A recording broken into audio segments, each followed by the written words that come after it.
Hey, this is Dr. Joe Tanti with Building a Healthier Edmonton podcast. Today, I had the opportunity of speaking with Dr. Jerome Fryer. I thought we had a fantastic conversation. Dr. Fryer is a chiropractor out in Nanaimo, BC. He treats a lot of individuals with a multitude of musculoskeletal problems. Today, we spoke about the spine primarily. Dr. Fryer talks about different strategies that you can do to help offload the disc, because we know the disc is one of the primary causes of back pain for a wide majority of people. So he talks about different strategies, how we can slowly decompress the disc, reducing that disc height loss. We talk about specifically for individuals with stenosis, that's narrowing in the spine, how they're able to do that. Also for individuals with disc injuries, younger people typically have a disc bulge or a disc herniation, some strategies that they can use to help heal that disc and take pressure off that disc so they can have much less back pain coming from those areas. Dr. Fryer also has an awesome spine model in his office, a couple of vertebrae from blue whale. Actually, he kind of shows us that at the end. He has a lovely office, wonderful person. This was a fantastic interview. I hope you enjoyed today's interview with Dr. Jerome Fryer. Here we go. Hi, welcome to the Building a Healthier Edmonton podcast. I'm with Dr. Jerome Fryer. He's a chiropractor out in Nanaimo. He runs Dynamic Chiropractic Clinic, and he's also operating Dynamic Disc Design, which is it builds models of different areas of the body. Good afternoon. Yes. Good afternoon to you. Well, Dr. Fryer, so tell me about, you're obviously a chiropractor, so tell me a little bit why you got into chiropractic in the first place. I wanted to get into chiropractic because, I had a sports background and I wanted to help people regarding their injuries and I wanted to make an impact. Plus, I had to kind of get going. I was wandering around in UBC and thinking, what am I going to do with my life here? So I didn't want to live at home any longer. So I had to get going. So I had to choose a career, and I chose chiropractic because it was natural. I like the natural kind of theme behind chiropractic. Pharma is a big animal, and I thought, I didn't want to be biased with my education, so I could bring the best and the most natural therapeutics to my patients. And yeah, I just basically chose, it was either going to be an environmental lawyer, help the planet, or I was going to help the people, and it was like a toss up. So okay, away we go. And it's been 22 years now. Oh, I see. Well, I'm glad you didn't turn to the dark side there. No offense to any lawyers listening. That's great. You went to healthcare. Got to use the force. Yeah, absolutely. So you have a lot of experience, obviously, dealing with people with a lot of back problems, a lot of musculoskeletal pain. Tell us a little bit about like how you work in your clinic. There's a bunch of different chiropractors, they do different things. So how is your kind of style of practice? There's not a bunch of different chiropractors. I'm the only one in this one clinic. So I just focused attention on patient education and arriving at an appropriate specific as I could possibly be for diagnosis.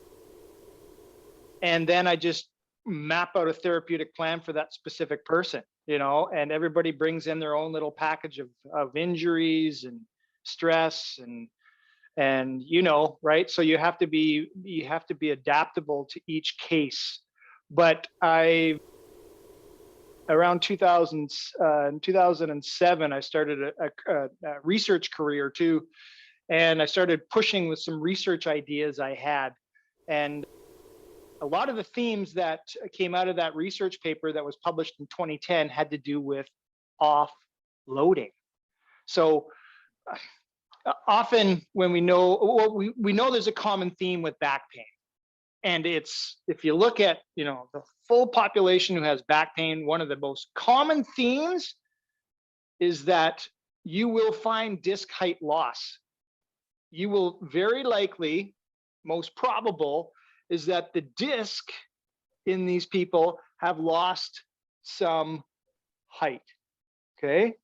Some of them have lost quite a bit of height at a particular motion segment. Sometimes a disc height is lost here and the one above is moving too much, for example. If you've got disc height loss, for example, at this one, well, the one above, because this is stiffened, now the one above is moving more. So the theme that I have, that I constantly work on is keeping people tall, keeping disc heights as tall as they can be, minimizing the compressive loads over time. Like, for example, I was part of this study recently that was published in the Journal of Ergonomics, and just sitting here, you and I are losing height. Our discs are slowly compressing. And when a disc has lost its ability to maintain its own height, it loses its height quicker. So for example, with my patients, they'll be leaning on the armrest, and I got the other hand kind of on their leg. And I can tell already this is very likely a compressive issue because they're naturally offloading with their arms to slow down the compression in their spine. And I saw this with using upright MRI in Scotland, where we used an MRI is normally horizontal, but most people have symptoms when they're vertical, whether they're standing, whether they're sitting, first thing in the morning. So I went to Scotland and used the first ever upright MRI, and I was invited to this clinic, and we were measuring disc height changes, angular changes. You remember those books that you'd flip through and it would be kind of animated, but each page would have a different sort of scene. So if you go, the character would move, right? Well, we looked at 30 seconds. This is as tight as we can get it with the MRI, 30-second images, every 30 seconds, images of the discs. And I could see them they were moving. So my theme in my clinic, for the most part, on the therapeutic side of it, is balancing out the motion between each vertebrae and giving them strategies throughout the day to offload or to keep their tires pumped up. Okay. I'm curious with that MRI, couple questions here. Why do you think, or why aren't standing MRIs more like readily done? And yeah, let's start with that question because that seems so obvious, because most people they have the problems when they are, like you said, when they're standing, when they're upright. I think the problem was in the execution of the technology. So all radiologists conventionally are trained with 1.5 Tesla magnet. So basically think of that like a megapixel camera. For example, I'll use 10 megapixels, right? So all radiologists that are trained, they're used to looking at 10 megapixel images. So they can zoom in, zoom out, zoom in, zoom out. So they've got all these pixels, right? Right. And then you go to the 3 Tesla, which is like some radiologists don't even like looking at it because there's so much detail that they don't even know. They have a hard time it's too much detail for them. Right. Interestingly. Okay. So, but their standard is 1.5, but the upright MRI is 0.6. So what happened was when this got to market, the radiologist would take these images and they go, this is only 0.6. I'm not reading this. This is only 0.6. I'm not reading this. But they're not looking at the bigger picture of the motion and the load, the disc height changes. Right. I was actually I was a lead author on this paper, and the anchor author was Dr. Francis Smith, who actually pioneered the upright MRI. He was the one that I gave this presentation to. So he told me the story about why there hasn't been much of an uptake. It's interesting.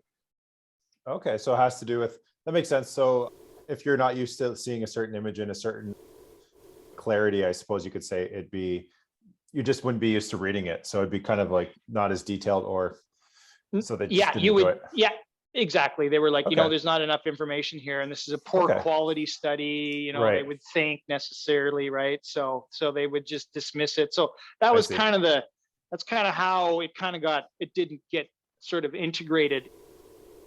But there's still research facilities. If you look at the research, you look at, when you bend the spine backwards, right? The disc will bulge into the canal, pushing on the nerves, and you bend forward and the annulus will come tight. It comes tight and it comes off, or the ligament folds on itself. So there are aspects, and we know this with patients. We know this, that patients have pain when they walk for whatever. It could be to their mailbox, or it could take them 10 kilometers.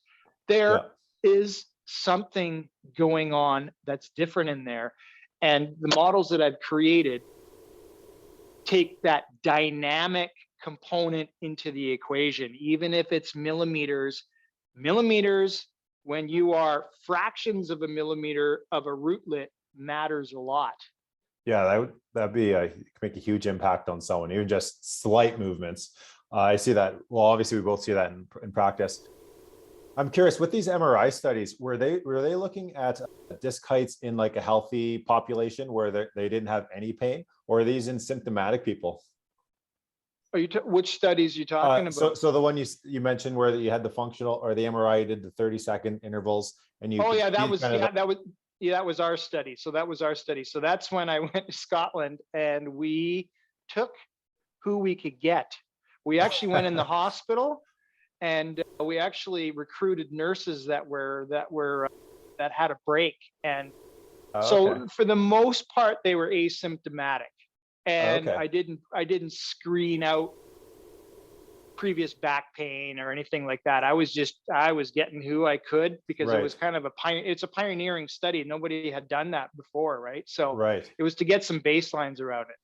Okay, yeah, that makes sense. And for anyone who's not familiar with the research, it's a long, grueling process. And sometimes, especially when you're dealing with people, you need to get whoever you can get. I remember I did some research back in like my undergrad, and it just takes way longer to do, and it's grueling, basically. It's grueling, process. And when it's self-funded too. This was something that I pulled out of my own pocket to make this move, because I was just excited about the idea that I had developed with this offloading exercise. So I was like, I don't care, let's go. Let's make this happen. So that too, right? So some common issues with this offloading, it could be with a lot of people with back problems, as you mentioned, that loss of disc height, but it's especially prevalent with people that as they get older, someone who may have some narrowing in there, some stenosis, or if you're having a disc herniation, say a chronic disc bulge. And then, as you mentioned, you're able to walk a certain distance, and then those symptoms gradually start building up, or they gradually start coming on, either back pain, and sometimes you can start getting that radiation into the legs, that sciatic pain.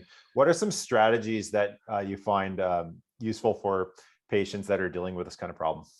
Okay, let me just go get something. I'll be right back. I'll shift for a demonstration purpose here.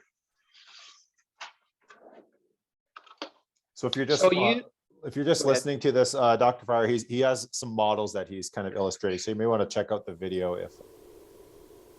So you described the patient that has stenosis. Yes. Right. So quickly, I just pulled the nerves out of the canal. Here's the spinal canal. And you can see how open it is, right? Lots of room, right? Lots of room for this guy. And there are the nerves that go into your legs, these guys here. So this canal needs to remain open. Yeah. But you can see down here, there's actually a disc that's kind of bulging back a little bit. And if you can see that, right? Mm-hmm. Right. So it actually can take up a little bit of space. And then when you compress it, it takes up a little bit more space. So over time, what happens is this is a relatively young spine because it's got good disc height. But over time, this will lose its height and you can develop into this, which is where the disc flattens. Right. And then there's osteoarthritis of the facet joints here. But importantly, if you look down the canal, right, you look down the canal and you see a very tight canal. And if you put a pen up this one, okay, it's actually kind of stiff. right? So you asked me what sort of strategies are going to be helpful for people with this. I'm getting to it, right? But for me, part of my clinic and what I do here is I empower people with understanding what it is they have so they can start making their own decisions about which exercises would be helpful. Yeah, really make their own, to start making educated decisions. So this, for example, that's the front, right? This is the back. When people walk, the spine goes into extension a little bit and it compresses a little further, and you can see that this gets tighter. It actually narrows the space. So, but what do these people typically do, Joseph, when they have symptoms? What do they like to do? They Yeah, go sit for down. okay, Well, so what does sit down look like? yeah, so Sit it down looks flexes like the. flexes. Okay, so let's flex this. And now, look at that. And look how much, it didn't take much. I just flexed it like 2 degrees. And look at that, now it's opened up. So that's why people can walk a certain distance. It starts to encroach on the nerves, and then they sit into flexion, right? But remember, when you sit in flexion, you're compressing your disc again, right? So you're kind of not, you're giving yourself some symptomatic relief, but are you targeting the main issue, which is the disc height loss? Not Right. tons, right? It depends on how bad your stenosis is, right? Right. So do you think that maybe doing something, on all fours? Let's see if I can do this. I'm not going to be able to do this, but you get on all fours, like a quadruped. Right. Now you're offloaded. The disc is not under compression because you're in a horizontal state. Right. Right. I've got my hands on the ground here, right? And Yeah. then I'm more in a horizontal state. Then go into flexion. Probably better. Right. Okay. Yeah. Because then you're decompressing that disc as well as flexing the spinal canal, make more room. Okay, that makes a lot of sense. Yeah. Okay, great. And how about someone with, it would be like a similar situation as well? So those stenotic people, as they're typically, in their 60s and older. And then a lot of times people, if they're younger, they may have like a disc herniation, and they actually find movement can be helpful, but if they move too much, they, things get sore again. Would you have like a similar strategy for this kind of population? Well, it's kind of difficult because I know it's everybody's hard to pretty say. unique. I Yeah. know it's difficult to do that without a proper assessment. I was talking in Yes. generalities, and so keep, your readers Yes. keep in mind that make sure you have a specific assessment and specific diagnosis before doing any of these exercises, right? But, do you have a central canal stenosis, or is it a lateral stenosis where the nerve root is being pinched on the outside? And for example, you talked about the younger population, right? So why does the younger population more likely to get a disc herniation? Well, what is a disc herniation? Well, that is when you have a more pliable, juicy, so to speak, disc that actually is more maneuverable. And it has a nucleus, which is in the middle, and an annulus. They're actually two distinct tissues. When you get this old, it becomes kind of one homogeneous kind of tissue. The nucleus kind of melds into the annulus and it becomes one kind of tissue. Here you have a distinct different.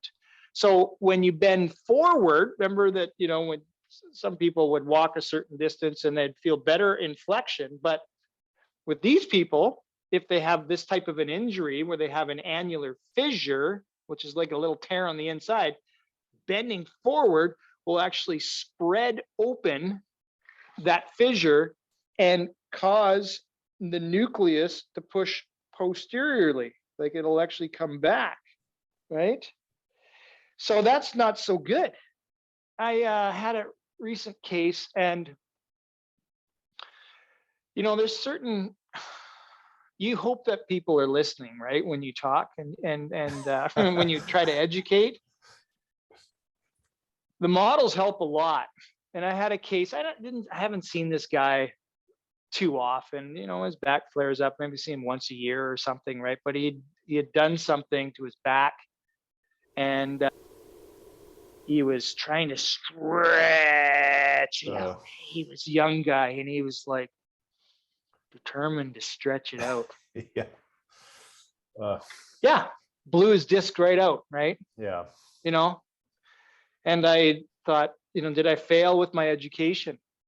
I don't think so. I just think that he wasn't listening and paying attention, and it's really unfortunate because when he came in, I was like, I took that to heart. I'm like, you're a patient of mine and that happened? Right. That's just, you should know better, Yeah. So it's so understanding, what it is very, very important, and I think now I heard that he's like lined up for surgery, and he doesn't even need surgery, but he got kind of whisked away by that world, right? And so anyways, so you got to be mindful, right? You got to figure out, you got to go to somebody like Joseph to, figure out specifically what's going on before you start implementing a proper strategy, right? So in this case, if someone comes in and they go, I check their range of motion and I say, okay, bend forward, and they go like this. And I can see on their face, like, ooh, it hurts. And then they go, like they're going to show me their range of motion. Yeah. You've seen that. I don't know why people do that. I'm not impressed with how far you can go. I just want to see how you respond. So I don't know why people do that, but they do. Well, because we've always prided ourselves on flexibility, and you got to, historically is like, can you touch your toes? Okay, you're good to go. You're in the army. You know what I mean? Yeah. So there's history there, but it's all about the quality of motion that I'm more interested in. And, so for example, if someone comes in and they have symptoms in flexion, what I'll do is okay, that's good. You're not here to show off and show me how much you got here, right? And then we'll check extension, and if they have good extension, well, guess what? We're going to be doing offloading exercises and extension to approximate and to pull those two tissues together. There's a little fissure. It's kind of like a cut in the skin. And you want to, like, if it's really cut, guess what you got to do? You got to go get stitches. The spine is very similar. It likes to approximate so those fibrocytes can kind of hang on and try to mend, right? But if you keep opening it up, right? And then it becomes granulation tissue there, and it becomes chronically inflamed, and nerves start to grow in, which I've demonstrated in here. So yeah, I could go on and on and on, but I better. Yeah, I think the basic understanding here is you got to know what's causing the problems so you can treat it and do the strategies on your own most appropriately, and not just because it feels like a tight muscle. Don't just stretch it, because oftentimes people will have disc problems and you just have back pain, and quote unquote just have back pain, and you try to stretch it and you'll be like, oh, that's such a good stretch because I feel it. But like if it's a disc problem, like you're making it a lot worse. I remember I was listening in on a presentation with Dr. William Morgan, Parker University president, and he was talking about a patient who they had a disc injury, they had an MRI, he had a disc injury, and he started doing some rehab with a different person, and they were trying to flex him because they're like, oh, you can't bend forward, so we want to make you bend forward, which was the wrong thing to do. And it just made this person have just exactly as you described, that disc didn't heal. It got those nerve infiltration into the disc, and then it was chronically inflamed, and he has just persistent pain now. What would you say? Is there anything else that you'd like to mention today? We talked a lot about trying to maintain that disc height. Is there any strategies that you have? Generic, obviously we talked about being specific, but different things people can do to try to maintain the health of their discs, either nutritionally or exercise wise or otherwise. This is going to be this is a little secret. Oh, okay. So don't tell anybody, okay? This one was actually when I went to Scotland, and I was a young researcher, and I was very excited about my protocol that I put together. So I had subjects sitting on a stadiometer, and I measured their height, right? And then I got them to sit there for 15 minutes. And then I measured their height again and went down. And then I got them to do the exercise, right? 5 times 5 seconds. And their height went beyond the initial height. And I was so excited. And then their height after 7 minutes started to come down again. And I was so excited with the stadiometer because I was going to go, I went to Scotland to measure it with MRI. And I said, okay, now the subject needs to go into the MRI now. And Francis Smith, your reference to Star Wars in the beginning, he's the Yoda of spine. He said, Jerome, you must lay the subject down for 10 minutes in order to neutralize the disc height. And I was like, that's even more interesting than my exercise. So guess what I encourage? I encourage people to take 5 to 10 minute naps throughout the day to replenish the disc height. Simple, 5 to 10. If you look at the cycle, the diurnal cycle in disc height, it's within the first of 5 to 10 minutes that you get the greatest return on that disc height. So when you're, at lunch, if you're like sitting and eating, well, I guess you don't want to lay down and eat, but if you're resting, if you're sitting watching TV or you're watching your phone or something, guess what? Get recumbent. Get recumbent for 5 to 10 minutes. You're not being lazy. Nothing's going to get weak on you. You actually increase the disc height significantly. And then it's like recharging your phone. Just away you go again. Okay. That to me I've helped countless people by telling them to take a nap. Right. Seriously. Yeah. And you don't need to fall asleep. You just need to get, right? Just lay down for 5 to 10 minutes. Yeah. Okay. I think I'm going to have a lot of employers kind of coming at me wondering why they need to get all these cots at work. That's a great idea. Great. Well, thank you for sharing that. Anything else you'd like to mention to our listeners today? Anything that I didn't fail to ask you today? I don't think so. Okay, great. Well, what's the best way for people to get a hold of you if they're out in Nanaimo, if they know someone out in BC, or if they're curious about your models or any of the research that you're doing? Yeah, so my chiropractor website is drfryer.ca, and my dynamic disc designs, which is the spine models, is dynamicdiscdesigns.com.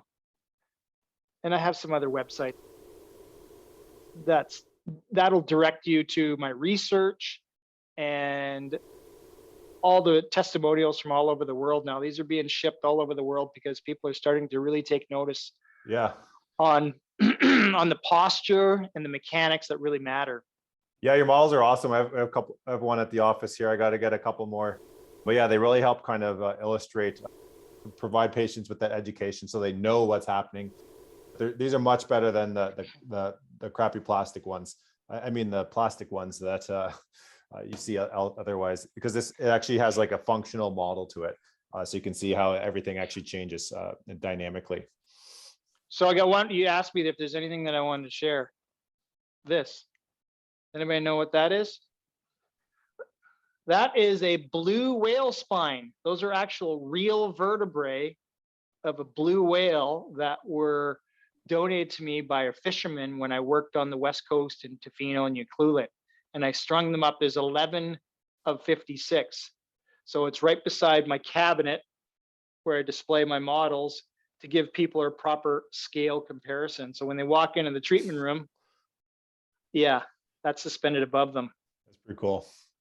I wonder what my colleagues here, they treat animals as well. I'm wondering how they'd be able to adjust the beluga's spine. That'd be interesting. I think it's impossible. Yeah. all the soft tissue, right? Yeah. Cool. Well, thanks again, Dr. Fryer. And if anyone's interested in what you're doing, definitely reach out to him. He's a wealth of knowledge. So everyone, thank you for watching or listening, and we'll talk to you next time.